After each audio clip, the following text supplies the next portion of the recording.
privacy, we have to weigh the pros and cons of the program.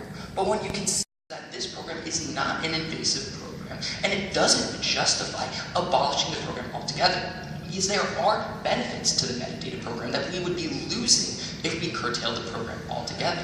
Now, the way the metadata program works is that it collects all of this information for every person in the nation.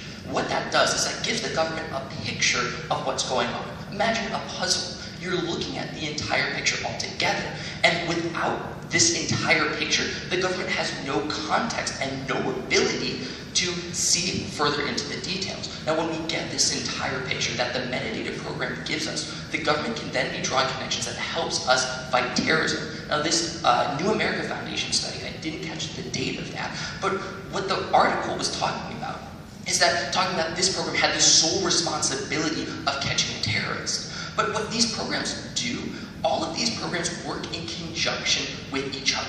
The threat of terrorism, the threat of hackers has only increased in our world and our dependence on technology. And for us to be able to keep up, the government needs to be able to keep pace. And this is what these programs do, and this is what the metadata program specifically does, and that is...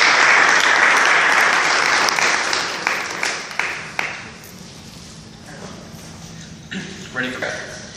I'm going to begin by quoting you towards the end of that last speech. You said, quote, "Maybe it doesn't play an identifiable role, but it plays a role." So if we can't identify the role that the metadata program plays, how do you know that it's playing one at all? Because it provides justification at the very basis of conducting an investigation. I have no further context on what you mean by that article, by identifiable. What it does do, as I said, is that it provides context to the investigation. And there are plenty of things that the metadata program plays. Yeah, so let's talk about that problem.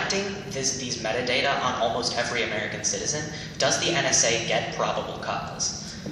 I believe it's been ruled that the NSA doesn't need probable cause to collect this information because it's not invasive. To get actual content, to get the content of your phone calls, yes, they have to get a warrant. But as I said, what the metadata program is, it's time, duration, who the call is to, and how long the call was. That's not invasive enough information. That is used to conduct investigations, correct? It's used to provide the basis for investigations. Yes. All right, so at the point where metadata is used to determine, at least in part, whether people are guilty or innocent, is it not invasive to collect it without a warrant?